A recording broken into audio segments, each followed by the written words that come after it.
And you are live. Hi, everyone. Thank you for joining us on another episode of Joe Knows. Today, we have our special guest is Adrienne Waller. She is the worldwide educator. Adrienne, thank you for joining us. Why don't you introduce yourself?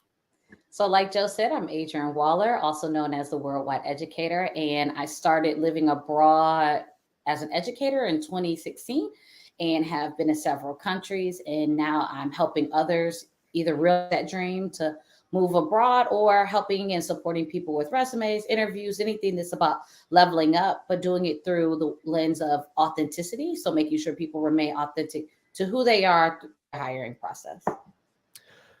Okay, so which countries, first of all, because you said that you've been to a few different countries. Why don't you name a few that you've been to? I'll just do the ones I've lived in because that'll be a Okay. shorter list. Okay. I've visited about over 40, trying to get to the 50 mark now.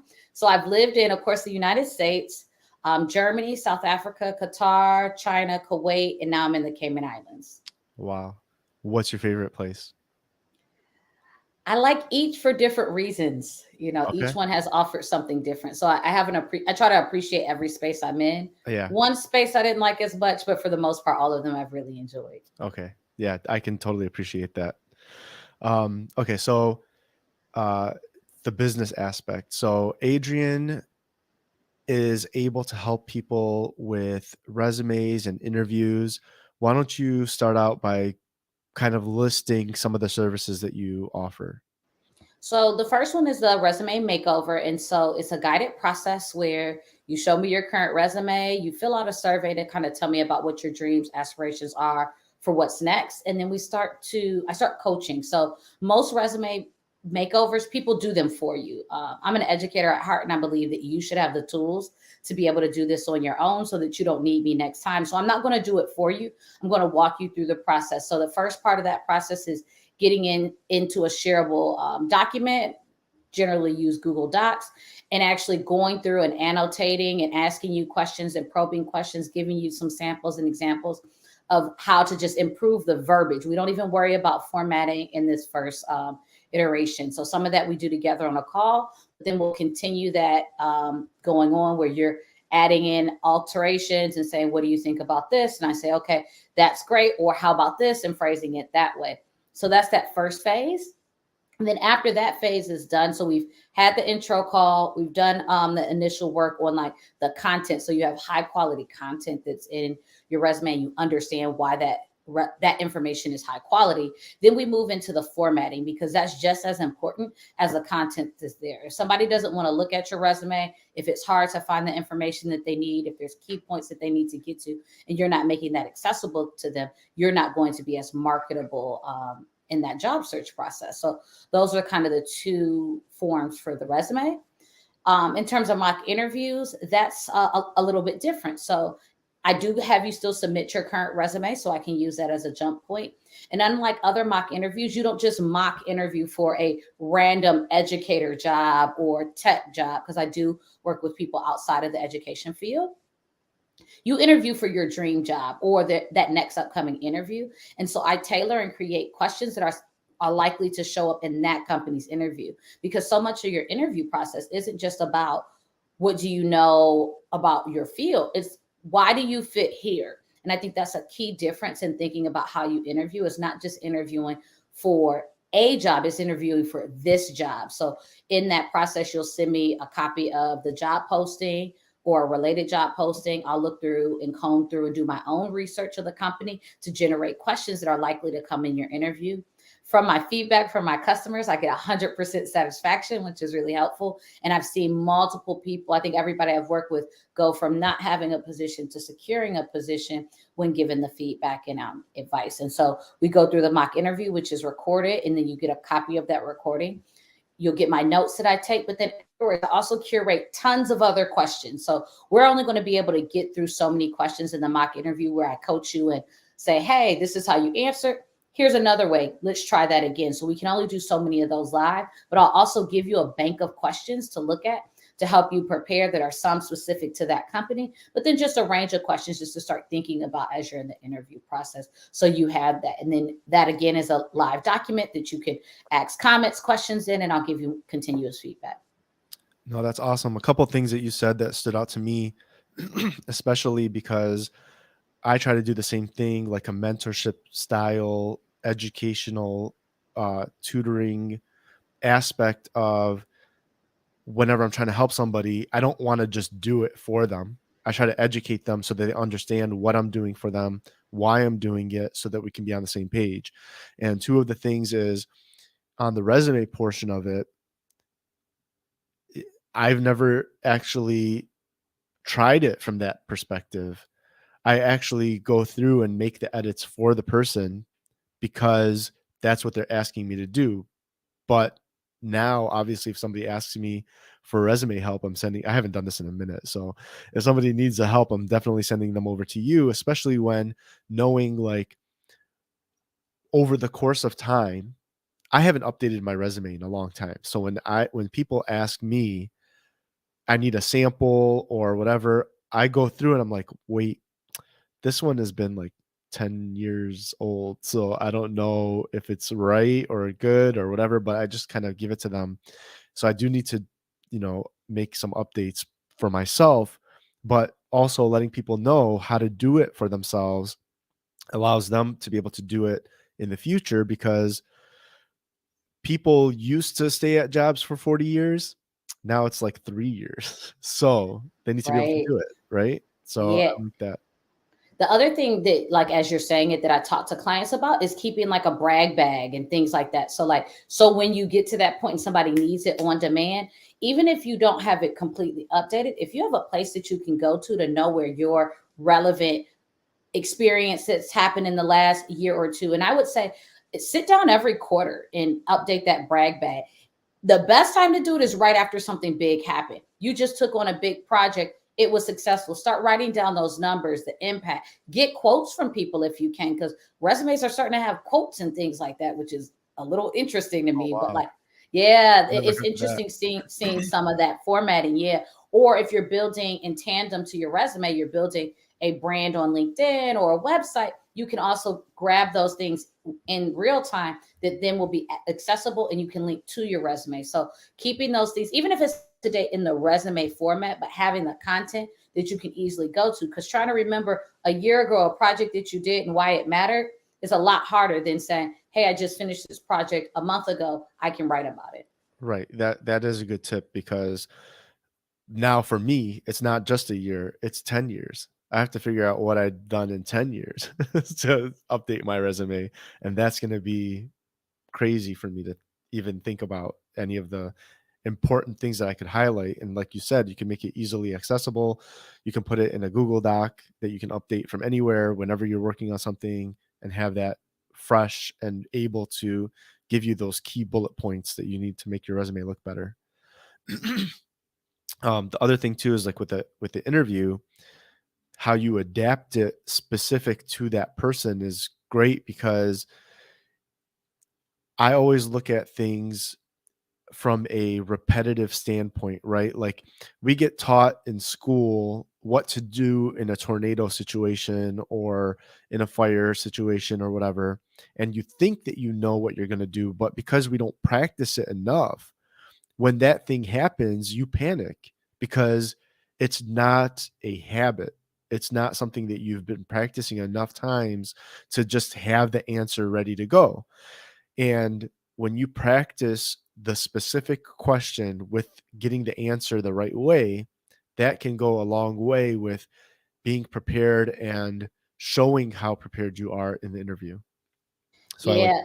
Yeah, and with that, like even like just bullet pointing, because then that's my teacher brain coming out, is that's helping your brain recall that information yet another way. So now you've written it, you've said it out loud to me, you've thought about it. So you have more likely that when you're in the interview and you're posed with a hard question, able to adapt that. And so also teach people about how to pick the good stories to tell, because good stories can resonate for multiple questions. So a school can ask this question or a company can ask these three different questions.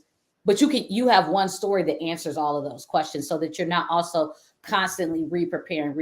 You're thinking about, hey, this is the base of my bank of like ideas and stories that I can tell, and here's how I can shift it to relate to this situation or that situation. Right. And the same thing with the storytelling. You can give the same story to 10 different people, and they're somebody's going to make their story sound more interesting than others.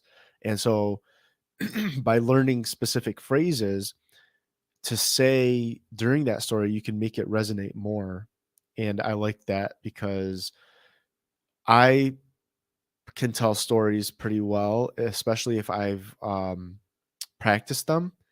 But sometimes thinking of the right word, especially because for me, I have so many compliance things that I have to do with work, my brain goes off on tangents because it's like, okay, I'm going through these words, and then can I say X, Y, and Z because compliance might get mad at me, and so I have to change how I'm telling the story so I don't get in trouble, kind of thing. And that's what you can help with.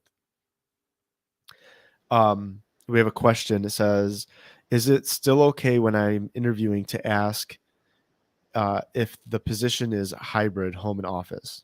If that's an important thing to you, definitely it's okay to ask. I think really realizing that tell clients that, hey, you are the asset. Like, I think so often when we're interviewing, we think that like we need the job. The jobs also need you, and they need people who are really qualified. So some of this process of interviewing is also you figuring out if this is the right place for you. If that's something that's important to you and selecting what's going to be your next position and where you're going next, then definitely you should ask.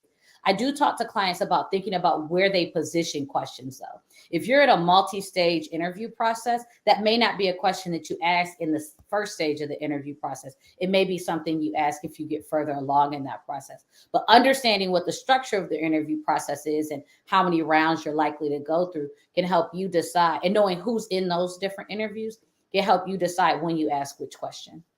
Yeah, see, that's good too. Other people, people don't understand, for example, the benefits of having somebody look over the resume and going through the process of preparing for the interview with someone like you that can help them take advantage of your skill set. Because I have gone through a handful of interviews, and that's a big point that you just said, is when to ask those questions. Because if you come in and say, how much am I getting paid?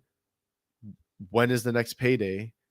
That sounds like you're just going there for the pay, versus having that later on down the road in the interview process. You can show them that you are the asset, like you said. And then when they start believing, when you convince them that you're the asset, now you can ask those questions. And then now they're on the other side where they have to come up with the answers to make you happy. And with that, even that question about like salary, there's also ways to frame the same question and actually get way more information. So Right. instead of asking for salary, actually ask for, what are the benefits of working for your company? And some of that is going to be a salary benefit. But what about the intangibles that sometimes are way more valuable? It may be healthcare, it may be professional development, it may be mentorship, it may be opportunities for advancement. What are all the benefits? Like, there may be a wellness program that's really important to you. There may be childcare that is offered at your company. There's all these different things that really can be great benefits. And when you get focused on the salary, you could miss out that, hey, like, I have a flexible work schedule. I can get childcare and there's a gym right there. That may be the thing that actually turns you over, but you asked about salary. And none of those things are necessarily related to salary. Right. And that's a huge point, because daycare is expensive. That is a huge benefit that relates to salary directly. That's a lot of money. And there are places that offer daycare at their job site. Now you can just, instead of dropping your kids off and wasting an extra 10, 15 minutes every day to drop them off, that's out of your way, you can bring them to the workplace. And like you said, knowing the right questions for you to ask. See, that's what I tell people now. When people are calling me to interview me for me to be their attorney, but I'm actually interviewing you to see if I want to be you to be my client. Like, if you're asking me certain questions, that tips me off that I might not want you to be my client. And so I can make that choice as well. So people have to understand what they're getting themselves into, and they might not think of these extra aspects that, you know,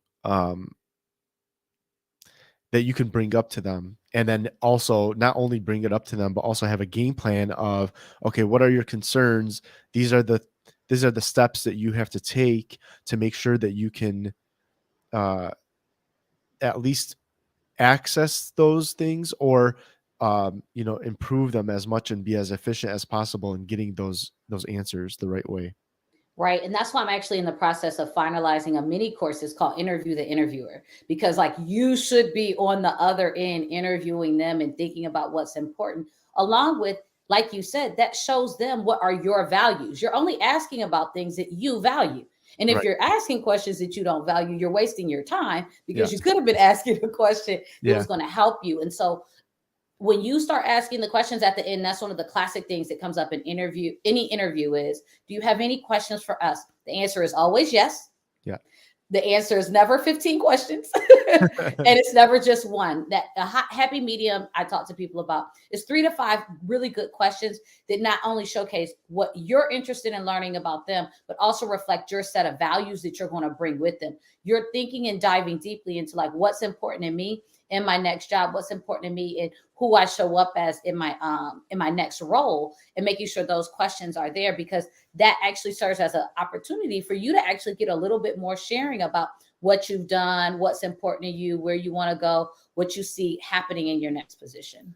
Right. And people don't understand sometimes that when you ask a question, you can get the other person to understand your value more by phrasing a question a specific way that helps them realize, like a lot of people, they call me up and they say, how much does a will cost? And I want to tell them, how much does it cost if you don't have a will? Like, what is do you have you thought about that? Like, you're calling me for something that you think is important to you, and I'm going to rephrase it to you to show you how important it is. Because if you're only looking at the cost, it's kind of like, okay, how much is an oil change? Well, if you don't get an oil change for your car, you're going to mess up the engine. How much is a new engine? Like, you're giving up for spending 20 to $50 or whatever on an oil change that you need to be getting. You might spend two to $5,000 on a brand new engine if you can get one for that price for your car. So that's kind of what I do, and that's what the part of interviewing is you can ask the questions to make the other side understand your value. And it's not while it looks like a question that's for you, it's actually a question for them to get them to understand that. Very much, very much. Yeah. Are there any other tips that you want to discuss, or maybe, how can people get a hold of you? When should they start getting a hold of you? Oh, good question. So the best way to get a hold of me is either through my website, worldwideeducator.org, or I'm generally active on Instagram at Worldwide Educator, which is one at Worldwide Educator, one word on Instagram. I'm on LinkedIn, other ones, but those are the two best ways to really get a hold of me in like the best amount of time. On my website, you can even book a 15-minute free call, as well as deep dive. A deep dive is where you kind of tell me what you want me to help you with, and we kind of do that. But then there's a resume and interview that you can book, where that's curated by me. Like I'm guiding really what that process looks like, kind of the opposite of the deep dive, where you're like, hey, I have these 15 questions. I need 30 minutes of your time. That's what the deep dive is. It doesn't require me to do a lot of prep. It's just the knowledge I already have, where the resume and the interview require prep. But all of those are bookable on my website. Okay. When is a good time for somebody to contact you to get you don't want somebody calling you and saying, "Hey, I have an interview tomorrow." So, how long does the process take? When should they initiate contacting you? What do they need to have ready, if anything, to, start using your services? For the interview and for the resume, those two portions, just having whatever your current resume is ready. is essential.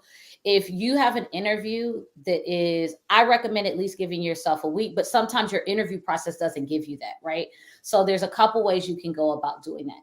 If you want to prepare for a very specific interview, like, hey, I have this interview on Thursday. I just found out, book me right when you find out. Like once you book with them that that interview is happening, book with me so we can do the mock. But that time I know can sometimes be short and it does take me some prep. So I think there's a buffer of 2 days in advance that you can book me anyway. So Okay. once you're booked, I'll start preparing for it. But if you're like, hey, I'm ready to get into the interview space, I don't have anything booked, do it once you know, like, hey, I'm ready to start interviewing. And we can use your model, your ideal like workplace. So I did that with one client who was in cybersecurity, and she's like, hey, I know I'm about to start interviewing because I'm starting to put my resume out there. Here's a place I really want to work. And let's just prepare for that. So we did the mock interview as if she was going to interview there. She ended up actually saying, thank you for your help. I actually ended up with a better job at a better place that I ended up interviewing in. By the time I got with her, she had already done round one of her interview and had 2 more rounds of her interview. So was able to make some shifts in that process for that one to keep going. Nice. Yeah, that's, giving you a couple days to come up with all of the information that you need and helping the person out. That sounds like a reasonable amount of time to get stuff taken care of. So that's good.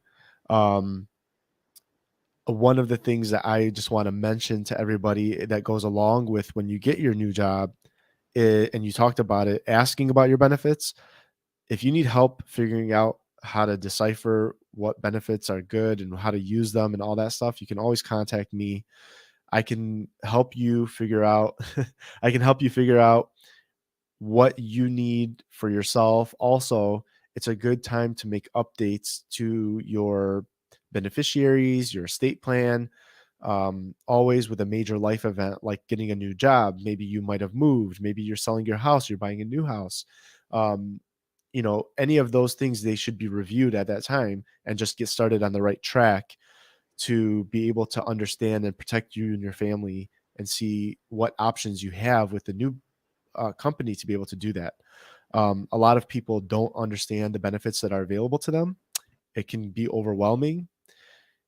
I mean, one of my jobs, I have 20 different options for each.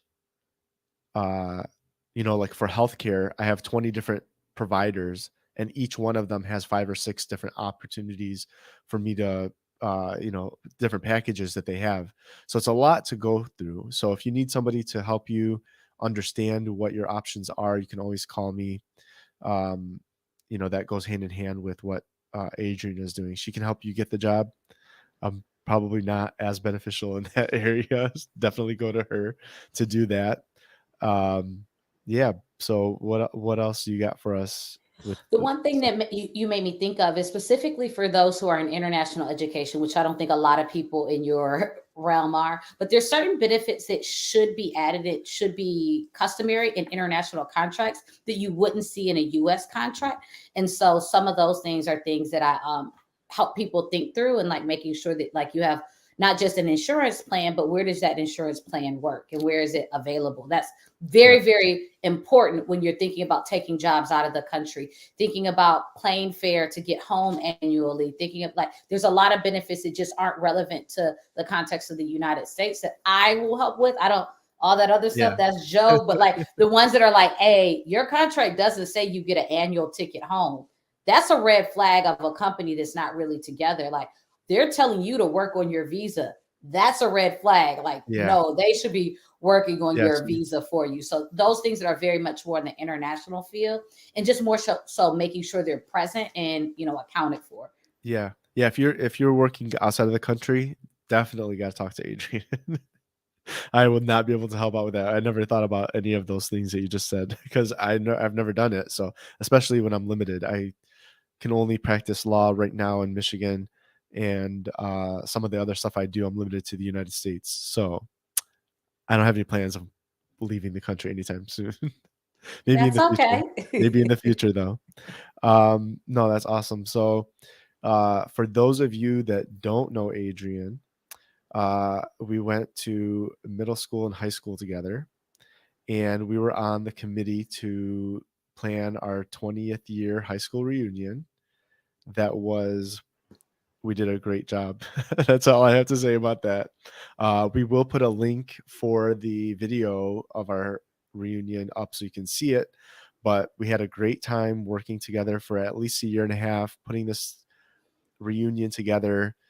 We had a great time. We had a good turnout, and along with the couple other people that we had, Brianna, Josh, and Ebony helping us out, it went really well. And I wanted to thank her for helping with that. And then also, what was your experience with that? Oh, it was the same. I mean, it was a lot of work. I don't think people always on the other end always can appreciate the work that goes into very, very small pieces of things that make things successful. And I felt like we had a dynamite team who all had varied strengths and ways that we could support and pour into the reunion so that it could be successful. I'm looking forward to another one. It was great to see some faces that I hadn't seen in 20 years, Yes. come out. And the video to me just really sums up like just the amazing experience and knowing that all of that was possible through a year and a half of like work and Yes. getting crazy questions and people wanting this and that and the other. It's like, well, we did communicate A, B, C, and D, So, I Yeah. mean, but it was really great. I don't know if there's much I would do, if anything, differently I regarding agree. it. There's maybe one thing I can think of that I would have done differently, and that's about it. Yeah, no, I know. I agree. I think it went really well. It went smooth. That's why, working together, we were able to put on such a great event and get enough people to go, and it worked out really well. And the picture that you guys have been seeing for the promotion for this uh, podcast was a picture from the reunion. And we were joking about maybe a month or two before the reunion started, to kind of bring up some buzz. We kind of created a fake fight between me and Adrienne, and they got people talking about our reunion. So that's where that picture came from. So giving you guys a backstory on that. Yeah, Joe and I aren't fighting. Like I will say, like Joe and I had many of like outside of committee calls. Like, look, we got to do this. We got to do this. What about this? Like, I mean, definitely. I have so much respect for you, Joe, and the way you run your business, the way you think about, organizing and things like that, and Thank you. just I admire appreciate the it. work you're doing. Yeah, thank you. And likewise, I know how much everybody knows how much energy you bring to the table. And so I admire that you've, been to so many places and able to share that with others, because I know how much of an impact you can bring to the table. So um and especially with our reunion, because that went really well. By the way, we're both wearing our reunion shirts that we made. I gotta show mine off. Uh, we we had a great time putting that together, and it was very organized. And you can see that from the video. So just watch the video. We're gonna have a link for that up. And besides that, what does Adrian like to do for fun on the side? Oh, so that's constantly changing. So recently, I started playing flag football. So Oh, that's okay. a new one for me. I am a rusher. Didn't even know that was a position. And that's a lot of fun. So that's one thing I've been doing on the side. Um, That's I because you're on the track team. Yes, I did run track, and that is definitely why I'm a rusher. But I would have never known those things had anything to do with each other. That's been a lot of fun. I started playing softball, but I wouldn't say that's like a favorite pastime. It's like something I do for community Okay. building. I love listening to music, and I love like just engaging with music. Like I'm not a music head where I'm going to tell you who produced it and how I know Yes. based off of it. Like but I do have just a true love for music, particularly music across. I feel like music can be sung, rap, spoken in any language, and it still really speak to your heart in a kind of way. And so that's one thing I've appreciated on my journey is like listening to music and seeing how other people party, and how similar or how different that partying is. That's been something I really enjoy on the side. And Netflix and chill. Who doesn't love to just like sit back, relax, and find something good on Netflix? Yeah. So I appreciate the music thing. I listen to music all the time. I literally blast at whatever time of day in my car, at my house, whatever, blasting music. I'm the same way. I can listen to the song 100 times in a row, not remember the lyrics, barely know the artists like that are part of it, but I just appreciate it. And if you want to get an appreciation for music, if you go if you listen to go to our video for our reunion and cue it up to like 3.5 minutes to the 7.5 minute mark and just put the volume up when it starts saying day two, I think I think that's a pretty good rundown of some various songs that you can appreciate. Yeah, that reunion was so much fun. I think my favorite moment was on day two, and it was when all of us were in that circle, and it was just something so amazing about you getting us to do the day. What's it called again? I should. By Gia? Yes.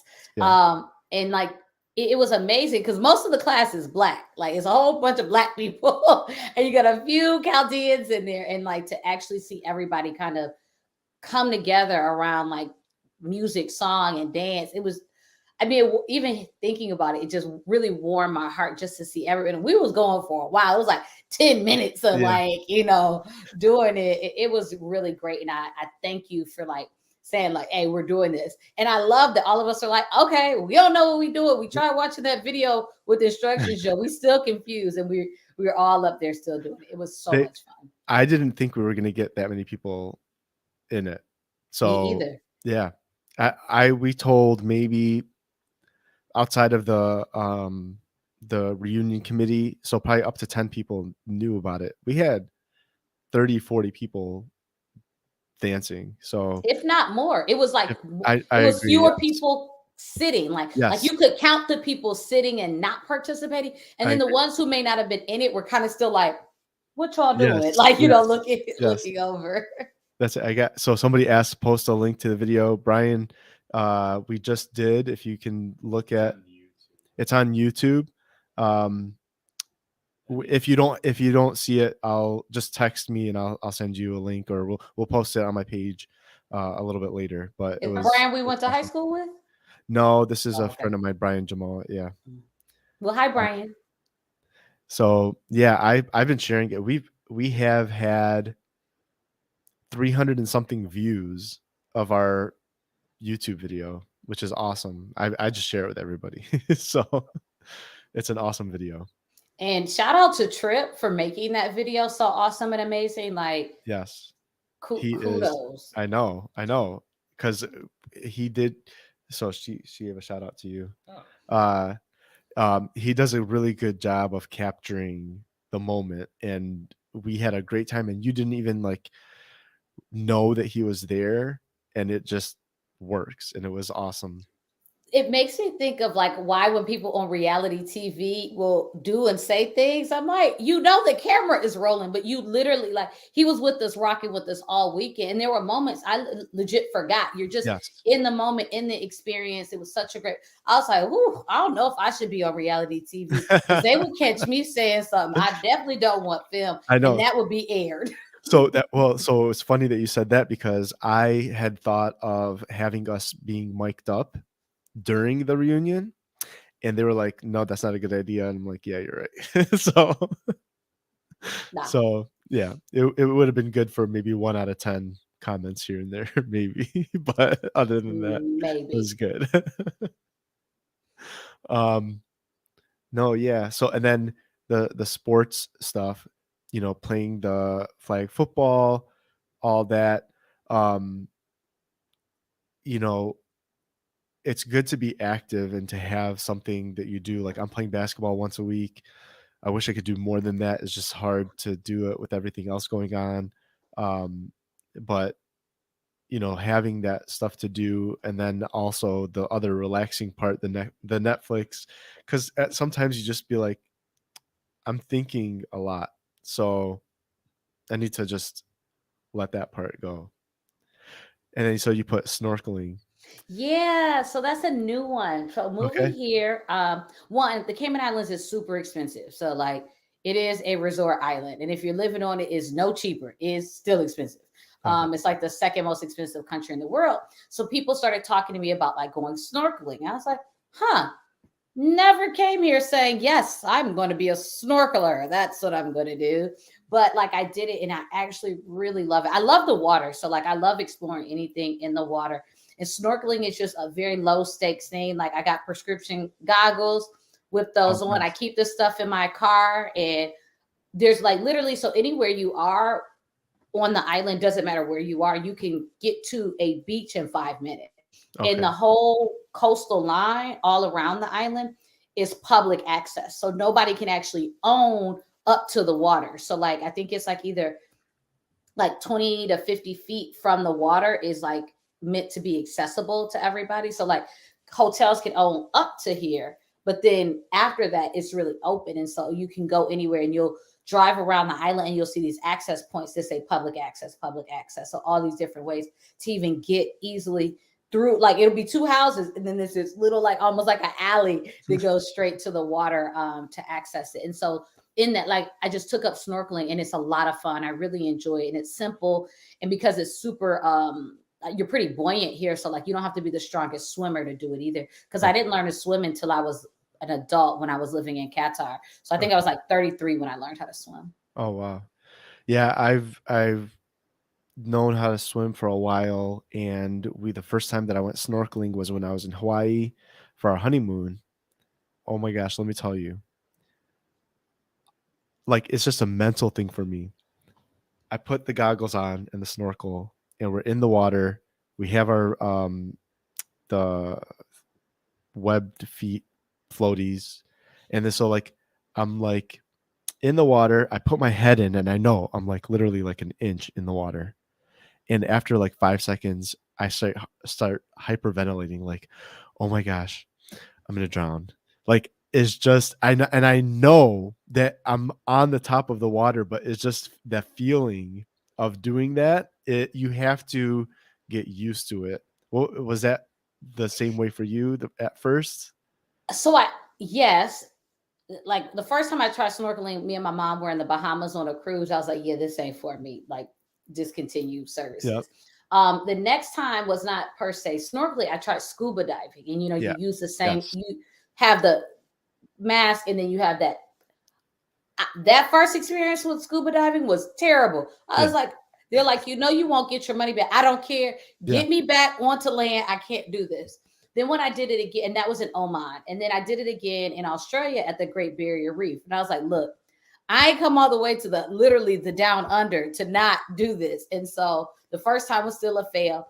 And then they said, why don't you practice your breathing snorkeling? And Yes. so like I did a lot of like because it's really getting comfortable with like not just this breathing as you want. You do have to like breathe a certain way because you're Yes. not breathing through both your nose and your mouth. It's really just mouth breathing and it's this apparatus and all of that stuff. So yeah, it was definitely an adjustment. But I will say the scuba diving made the snorkeling easier because I then that's agree. completely underwater. I was like, "Ugh." Yes, I agree. So I've never done actual scuba diving. I've just tested it in the pool at a resort just to get an idea, and I've gotten more familiar with it. So after that, I was like, snorkeling is whatever. Like I can do it now. Yeah, yeah. Yeah. But just that first time, I was like, oh my gosh, hyperventilating. I'm like, oh my gosh, I can't breathe. I can't breathe. But then also, so you said that you were in Oman. How do you like Oman? Because my mom lives in Oman. Oh my goodness, Oman is beautiful. Like, so I got like where I stayed was a resort that was like cabin style. So like everything was like wood. It had like a straw roof, and it was like right off the water. So like you walk out of your little hut, and then you're basically on the water. I loved it. And it's just the terrain. So like it's not what you think of in the Middle East. So there's also alcohol because not all the countries in the Middle East can you drink. You can drink it Yes. on mine. There's alcohol there, but like it's just beautiful mountains along with green, along with sand. So it's not just like like you go to Qatar, you go to the UAE, it's just desert Yeah. basically, and then Yeah. big buildings that were built on desert. Where Oman has like a varied landscape, and I want to go back because I didn't get to Salalah. I only went to Muscat. Muscat, yeah. So Yeah. yeah, I So loved it. my mom lives there. She wants us to go check it out. But we have kids. So my deal was, you want to go on a separate plane ride with the kids, and I can go. I mean, Dina can go on another plane and catch up with you, because I'm not about to take them on that long of a flight. It's going to be miserable. So we'll have to find a way to make it happen one But time. it would be a great experience for kids. That's like one thing that I love about being in international education is getting to see kids enjoy and love and experience the world at such a young age. And I do feel like you're a better person when you've had more life experience of seeing what does life look like other places. Yes, I agree. So for right now, because my kids are younger, we're doing that, but still within the US. But that's as far as we can go right now with them. But eventually, yes, I do like to take them, or would want to take them to other countries so that they can check that out. How long has your mom been in Oman? She's been there for a while. I wish I had known this back when I went. Maybe 4 years now, something like that. That's about I went in 2019. So Okay. Yeah. I want to say 4 years, something like that. nice. Yeah. Um, I have not been there yet. I have to go check it out eventually. It's just hard with the kids. That's the I, number one thing. I understand. Unless my mom wants to come to my house and watch the kids, and I can go to Oman without them there. I'm not going with my 3-year-old son. That's even I though I my mom understand. took me to Iraq when I was 2, so and Nice. she just gave me my passport yesterday from that trip. Wow. I know, That's it's cool. nice. I'm gonna post a picture on social media, maybe. I took a Cool, picture of cool. it, yeah.